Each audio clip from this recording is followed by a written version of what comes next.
Bismillahirrahmanirrahim. Assalamualaikum warahmatullahi wabarakatuh. Alhamdulillahirabbil alamin wassalatu wassalamu ala asyrofil anbiya'il mursalin wa ala alihi washabihi ajmain. Asyhadu an la ilaha illallah wa asyhadu anna Muhammadar Rasulullah. Para mahasiswa yang Ibu banggakan, insyaallah perkuliahan BK kita masih terkait dengan individu bermasalah.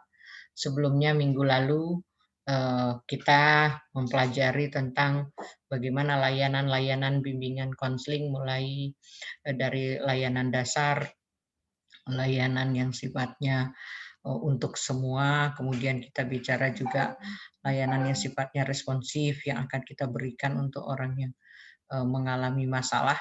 Nah, seringkali ketika bicara BK kita pasti berkaitan dengan individu yang bermasalah, walaupun tidak berarti bahwa bimbingan konseling itu baru berjalan kalau sudah ada masalah. Nah, mungkin ini sudah kita bahas ketika kita membahas fungsi-fungsi layanan bimbingan. Namun demikian Anda perlu lebih banyak mengetahui tentang bagaimana kita melihat individu yang bermasalah. Nah, waktu kita membahas tentang faktor-faktor penyimpangan perilaku penyebabnya, salah satu yang cukup utama adalah konsep diri yang salah atau konsep aku yang salah. Nah, ini juga merupakan salah satu cara pandang para ahli terapis bagaimana memandang pribadi yang bermasalah. Kalau kita ingin membantu dia keluar dari masalahnya, maka pahamilah dulu seperti apa manusia bermasalah. Nah, kali ini Ibu ingin membahas dua teori, yaitu teorinya Sigmund Freud, kemudian teori eksistensial dan humanistik tentang individu yang bermasalah. Bagaimana kita melihat mengapa individu itu bermasalah. Ibu akan share.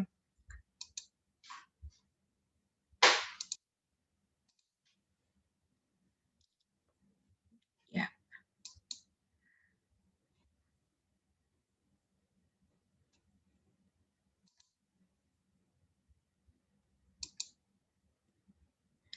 Nanti kalau Anda membaca buku-buku yang terkait dengan konseling, akan ada berbagai pendekatan dalam konseling yang itu berasal biasanya dari pandangan tentang manusia yang bermasalah.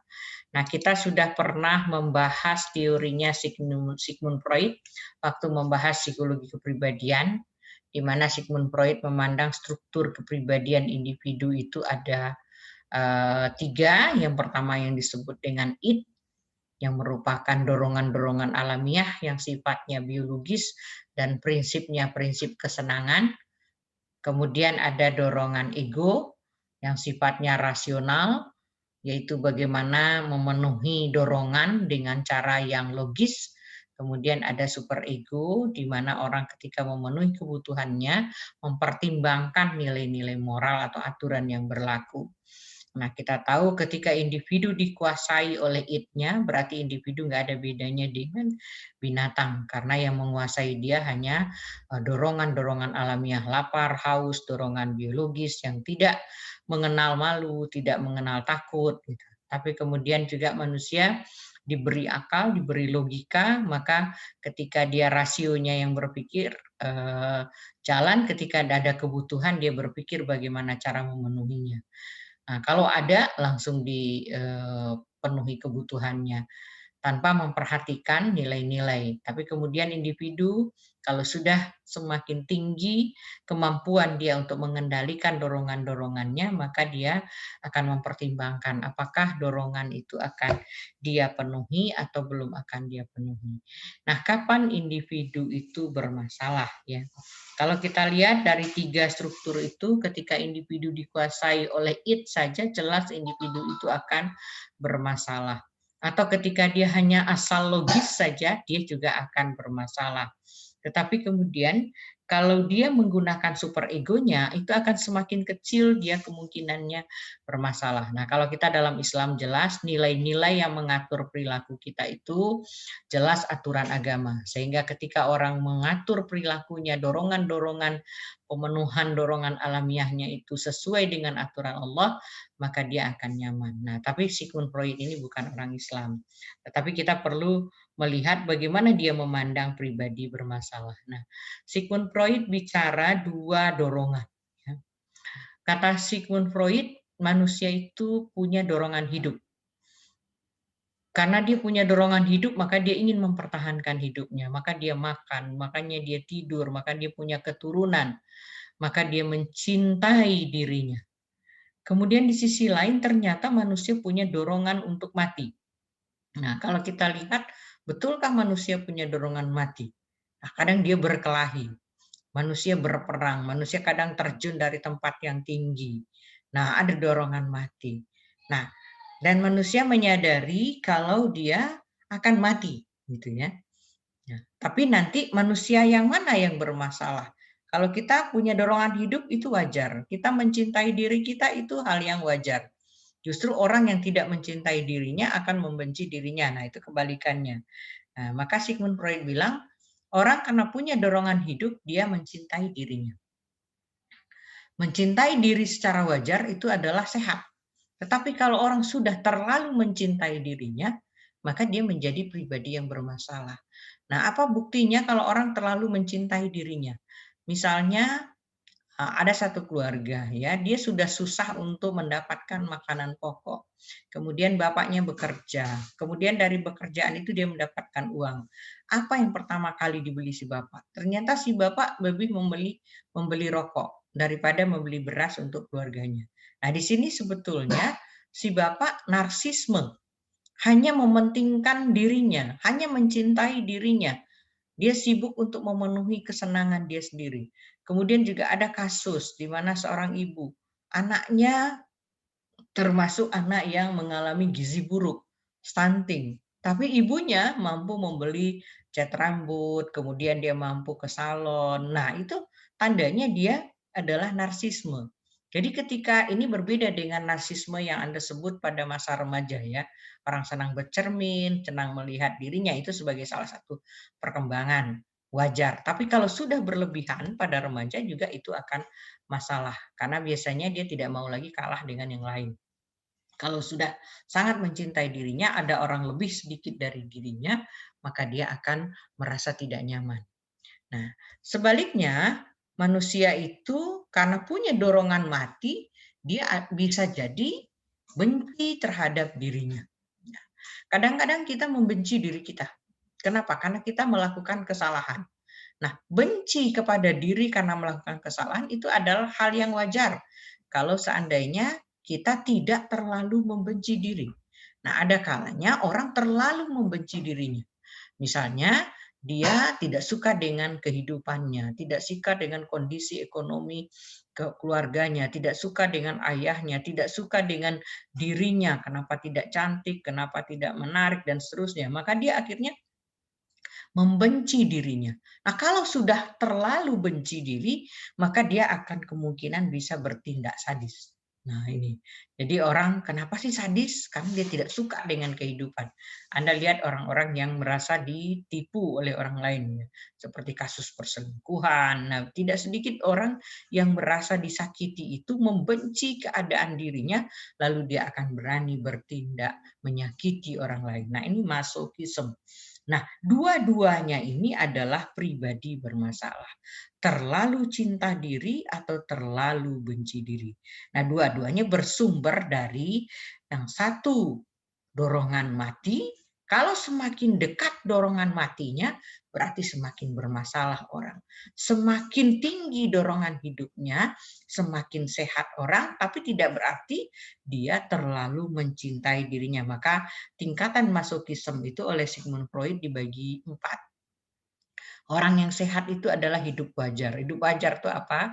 Dia mempertahankan hidupnya dengan cara yang wajar, dia mencintai dirinya, buktinya dia makan, dia tidur, dia istirahat, dia merawat dirinya. Nah, tapi kemudian kalau dia sudah mulai tidak suka pada dirinya, dia membenci dirinya, mungkin dia akan menyakiti dirinya dengan cara yang menurut dia bisa jadi itu tidak menyakitkan. Seperti orang mabok. Mabok itu sebetulnya dia benci dirinya. Karena dia yang memiliki kesadaran, kemudian dia ingin menghilangkan kesadarannya.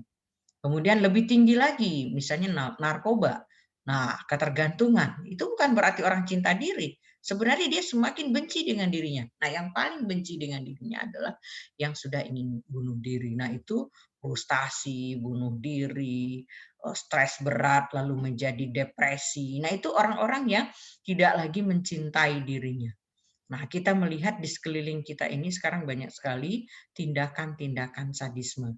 Kalau berita-berita pagi-pagi kita dengar itu ya, ibu yang membunuh anaknya, anak yang membunuh ibunya. Nah, itu ada kebencian terhadap kehidupannya sendiri. Nah, ini jadi kalau orang udah benci dirinya, ada yang mukul-mukul kepalanya, mukul dadanya, atau memukul orang lain dengan mudah. Nah, itu ada sesuatu yang tidak nyaman dengan dirinya. Inilah tandanya pribadi bermasalah. Ya. Kemudian berseberangan dengan teorinya Sigmund Freud, teorinya eksistensial dan humanistik.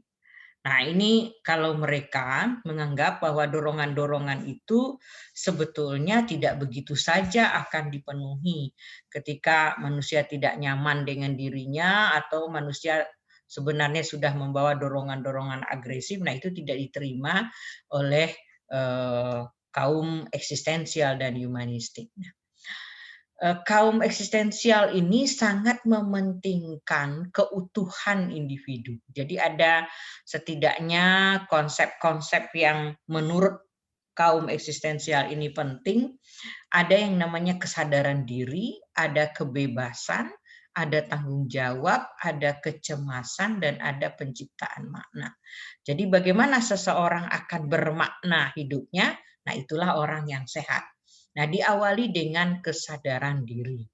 Nah, menurut kaum eksistensial, manusia itu memiliki kesanggupan untuk menyadari dirinya sendiri.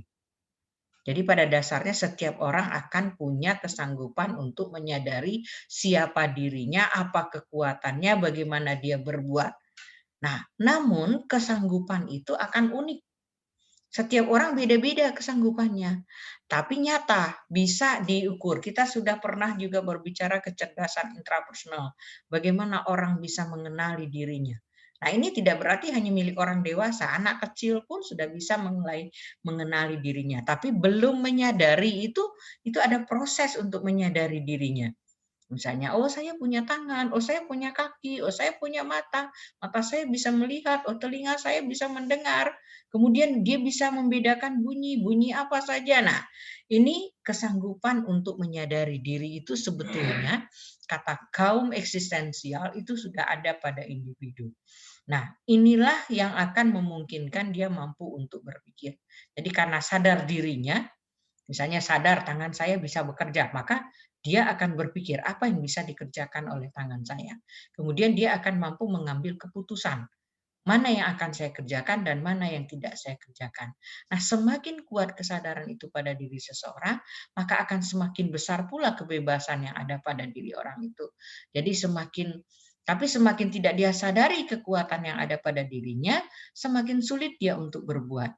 Jadi kalau orang bilang, tolong itu diangkat embernya gitu kan. Dia nggak tahu mengukur kekuatannya. Dia tidak tahu mengambil keputusan, akan saya angkat atau tidak. Tapi kalau orang sudah menyadari, oh itu ringan, saya bisa bawa. Oh itu bisa saya angkat. Oh akan saya coba. Nah itu berarti orang memiliki kebebasan. Tapi kalau misalnya orang itu sangat tergantung kepada lingkungannya, dia akan lihat kiri kanan. Boleh nggak sih saya angkat? Gimana ya kalau saya angkat? Nah dia akan minta pertimbangan orang lain. Nah di situ sebetulnya orang itu belum menyadari sepenuhnya dirinya. Jadi semakin besar kebebasan akan semakin sanggup untuk memilih. Jadi makin banyak misalnya anak diberi kesempatan untuk memanfaatkan potensinya, maka dia akan mampu memilih alternatif-alternatif sesuai dengan, tapi bukan bebas-bebasnya kata kaum eksistensial, tetap sesuai dengan batasan-batasannya. Nah, kebebasan memilih itu biasanya diikuti dengan tanggung jawab akan keberadaan dirinya. Kalau misalnya tadi Ibu mencontohkan mengangkat ember, itu kan yang berisi air, kemudian dia mulai mengukur kemampuan dirinya, dia akan angkat atau tidak. Kalau selama ini misalnya dia banyak diberikan kebebasan untuk bisa mengambil keputusan, dia akan putuskan sendiri, saya angkat atau saya kurangi airnya, atau saya bawa pakai alat penarik, atau saya dorong pakai pendorong gitu, atau misalnya saya mau bawa pakai roda, nah dan seterusnya. Itu akan ada alternatif-alternatif yang membuat dia mampu mengaktualisasikan potensi dirinya. Nah, jadi itu kebebasan yang dia peroleh itu diikuti dengan tanggung jawab dalam arti, wah saya mesti lakukan sesuatu agar diri saya bermakna. Itu sebetulnya kesadaran diri itu. Nah, kemudian kebebasan, tanggung jawab, dan kecemasan. Kesadaran akan adanya kebebasan bahwa misalnya, oh setiap orang boleh mengambil keputusan, setiap orang boleh menggunakan caranya sendiri. Nah, kemudian kesadaran bahwa saya harus bertanggung jawab. Nah, kalau misalnya antara kesadaran akan kebebasan dan tanggung jawab bebas melakukan apapun, tapi di balik kebebasan itu harus ada tuntutan akan tanggung jawab. Jadi kalau saya mengambil keputusan pasti ada yang harus saya pertanggungjawabkan. Nah, tapi kadang individu itu akan berada dalam kecemasan. Kenapa? Ketika dia merasa bahwa, ternyata saya nggak bisa ini, ternyata saya nggak bisa itu. Ketika disuruh ini nggak bisa. Nah, ada kecemasan di dalam dirinya. Nah, kecemasan yang paling tinggi adalah kecemasan akan kematian. Jadi orang perasaan ingin berbuat apa saja di dunia ini gitu ya. Nah, tapi kemudian dia harus tahu bahwa apapun yang dia pikul itu ada resiko yang tanggung jawab yang harus dia tanggung. Tetapi kemudian dia ingat bahwa sebetulnya akan ada kematian, tetap dalam setiap tindakan itu akan ada resiko yang membahayakan. Nah, kesadaran akan kematian bahwa semua orang akan melihat, nggak ada tuh orang yang bertahan, nggak ada tuh orang yang bisa melakukan apapun. Nah, justru orang akan berpikir juga, oh ya ternyata kita akan mati. Pas mati itu berarti waktu kita sekarang itu terbatas. Hanya untuk waktu-waktu tertentu. Untuk bagaimana kita menggunakan atau mengaktualisasikan potensi-potensi yang ada. Nah, disitulah sebetulnya ketika individu hanya cemasnya yang mendominasi, maka dia akan bermasalah. Ketika individu itu hanya mengutamakan kebebasan saja, dia juga akan bermasalah tanpa tanggung jawab. Kemudian kalau dia melihat bahwa dirinya mengalami ketakutan-ketakutan dan kecemasan saja tidak mencapai apa yang dia inginkan, maka hidupnya akan penuh dengan ketegangan. Nah, kemudian penciptaan makna. Manusia itu unik, dia akan berusaha menemukan tujuan hidup. Jadi ujungnya kalau orang mau berpikir, pasti dia berpikir, saya mau apa sih dalam hidup ini? Apa yang mau saya cari? Nah, ujungnya kata kaum eksistensial, dia akan menciptakan nilai-nilai. Nah, kalau kita dalam Islam bukan lagi menciptakan nilai-nilai, nilai-nilai yang akan kita anut itu sudah diberi tuntunan oleh Allah. Nah, tapi orang eksistensial bilang menciptakan nilai-nilai sehingga memberi makna. Oh ya, gimana caranya agar hidup saya ini bermakna? Gimana caranya agar saya ini bermanfaat? Gimana caranya agar saya bisa mengaktualisasikan potensi diri saya? Nah, karena manusia itu pada hakikatnya sendirian. Lahir sendirian, mati sendirian, tapi selama ia hidup membutuhkan ternyata hubungan dengan sesama dengan cara yang bermakna. Kalau hubungannya tidak nyaman, maka hubungan itu tidak bermakna. Tapi kalau hubungan itu harmonis, akan mendatangkan kebahagiaan. Nah, kalau dia gagal menciptakan hubungan yang bermakna dengan orang lain, itu juga akan menimbulkan masalah. Jadi, makna dari hakikat dirinya dan makna dari hubungan dia dengan orang lain. Kalau menimbulkan banyak masalah hubungan dengan orang lain, maka dia akan menjadi terisolasi, depersonalisasi, terasing, kesepian. Nah, itulah manusia-manusia yang bermasalah. Nah, manusia pada dasarnya punya potensi. Jika ia mampu mengaktualisasikan dirinya, maka ia akan sehat. Tapi jika ia tidak mampu mengaktualisasikan dirinya, maka ia menjadi sakit. Jadi kalau kita lihat, kenapa sih misalnya siswa bolos? Siswa bolos itu karena merasa tidak mampu mengaktualisasikan dirinya di kelas. Justru merasa bahwa di luar kelas sana dia bisa menunjukkan dirinya. Atau bisa jadi karena tidak mengerti akan pelajaran, dia merasa bahwa pelajaran itu menyusahkan, maka dia lari dari situasi itu. Atau sebaliknya, dia tidak memperoleh hubungan yang bermakna dengan guru, sehingga dia lari dari ruangan kelas. Begitu juga dengan teman. Jadi sakit mental itu terjadi karena apa? Karena gagal menggunakan kebebasan untuk mengaktualisasikan potensi-potensi diri. Maka banyak remaja memperjuangkan kebebasan saja tanpa tanggung jawab, maka dia adalah menjadi pribadi yang bermasalah. Nah, orang yang bebas-bebas saja ujungnya juga akan berpikir takut dia itu mau kemana gitu ya, karena waktu itu sebetulnya terbatas. Selanjutnya kita bicara proses bagaimana membantu orang bermasalah menurut kaum eksistensial ini. Kita pada dasarnya adalah ingin bagaimana individu itu mengalami keberadaannya secara otentik. Secara otentik itu artinya menyadari keadaan dirinya, potensi-potensinya, dan menyadari bahwa ia dapat membuka diri dan bertindak sesuai dengan kemampuannya. Jadi di sini ada proses dalam membantu itu. Pertama, agar mengalami keberadaan otentik, ada 3 keotentikan diri yang perlu disadari, yaitu menyadari sepenuhnya keadaan sekarang, jadi bukan sibuk dengan yang lalu, memilih bagaimana hidup saat sekarang, dan memikul tanggung jawab untuk memilih. Nah, di sini ada 3 proses ya, orang tidak sibuk dengan masa yang lalu, pikirkan apa yang ada dia bisa lakukan sekarang, lalu memilih mana yang mungkin, lalu bagaimana bertanggung jawab terhadap apa yang dilakukannya. Kemudian membantu individu agar mampu menghadapi kecemasan. Karena setiap kali orang mengambil keputusan, keputusan biasanya menanggung risiko, dan risiko itu tidak semuanya siap. Maka biasanya ada kecemasan-kecemasan ketika mengambil keputusan. Sama persis misalnya Anda memilih ikut kuliah online dengan serius. Itu sebuah keputusan.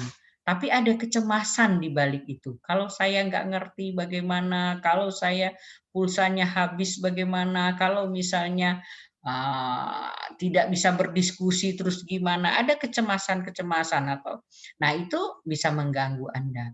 Atau misalnya Anda misalnya ingin sudah untuk belajar dengan serius, tetapi kemudian kok saya rasa nggak mampu. Nah, kecemasan, rasa tidak mampu itu juga akan menimbulkan masalah. Kemudian membantu individu menerima kenyataan bahwa dirinya punya kekuatan, bukan sekedar korban. Artinya sadarin orang itu akan kekuatan yang dimilikinya. Jangan sampai dia mengandalkan diri orang lain, atau jangan sampai menjadi objek. Jangan sampai menjadi korban. Ya, seringkali sekarang banyak sekali kasus bullying. Kenapa? Anak itu sudah tidak merasa bahwa dirinya punya kekuatan, sehingga orang lainlah yang akan mengendalikannya. Maka dia cenderung menjadi korban daripada lingkungannya.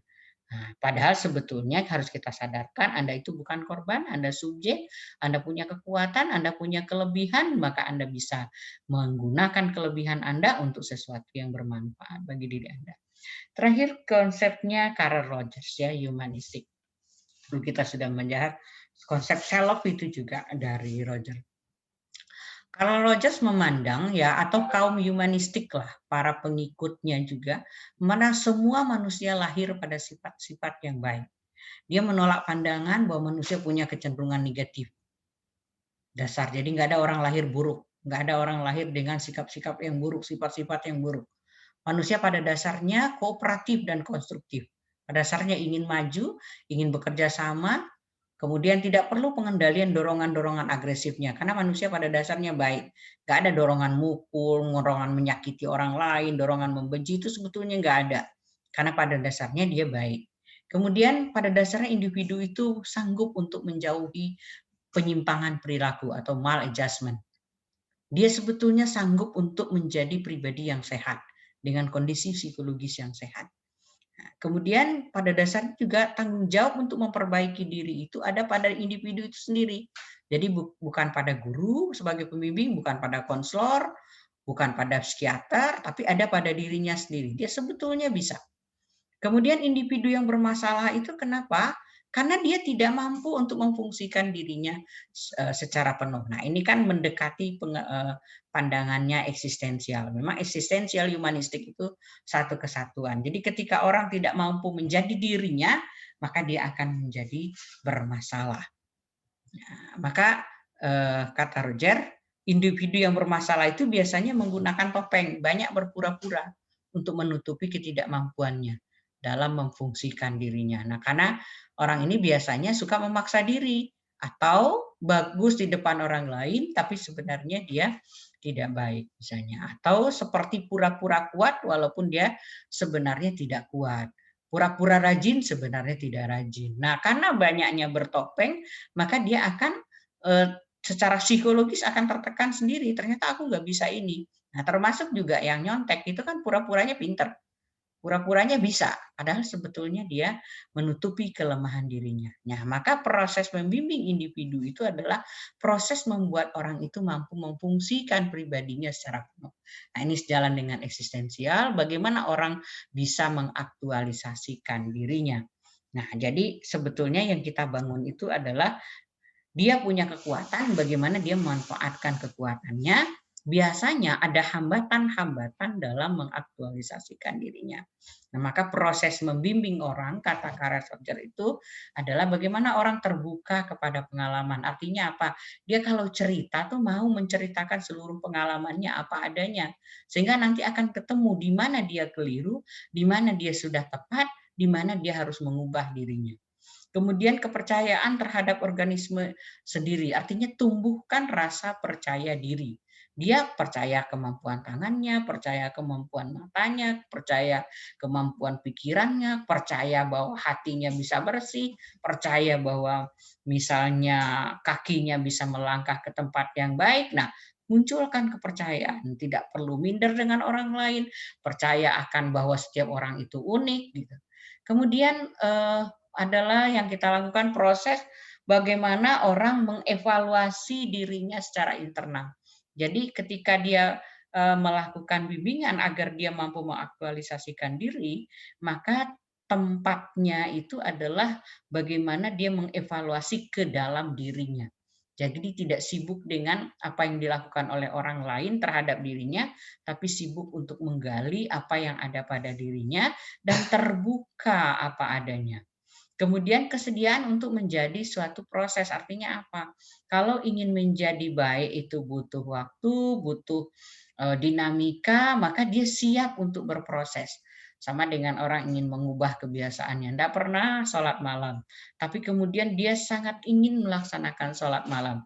Nah, kemudian dia berjuang. Nah, di situ ada proses. Nah, kesediaan untuk melakukan proses itu mungkin mengalami capek dulu, ngantuk dulu. Nah, itu sebuah proses aktualisasi diri. Ketika dia menjadi terbiasa, dia menjadi nyaman dengan dirinya. Nah, itu kira-kira pandangan Carl Rogers tentang bagaimana individu bermasalah, kemudian kaum eksistensial, kemudian juga Sigmund Freud. Mudah-mudahan Anda dengan kacamata ini bisa lebih mudah memahami pribadi bermasalah.